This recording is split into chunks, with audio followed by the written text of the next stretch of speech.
নারী সাফ অনূর্ধ্ব-20 চ্যাম্পিয়নশিপে শিরোপার পথে এগিয়ে যাওয়ার মিশনে আজ শ্রীলঙ্কার মুখোমুখি হবে বাংলাদেশ। বসুন্ধরা কিংস অ্যারেনায় দ্বিতীয় মাঠে ম্যাচটি শুরু হবে বাংলাদেশ সময় সন্ধ্যা 7টায়। আসর জুড়ে অপ্রতিরোধ্য বাংলাদেশ রয়েছে বেশ ফুরফুরে মেজাজে।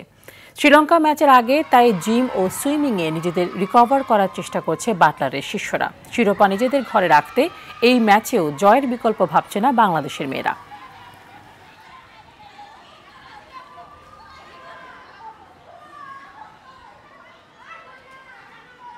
শ্রীলঙ্কার সাথে আমাদের ম্যাচ, আমাদের কোচ হচ্ছে একটা ভিডিও অ্যানালাইসিস ক্লাস করাবে, ওটাতে বলবে কে কি খেলবে কিভাবে, ওটাতে আমরা অনেক ফোকাস। যারা আছে তারা তাদের বেস্টটা দিয়েছে।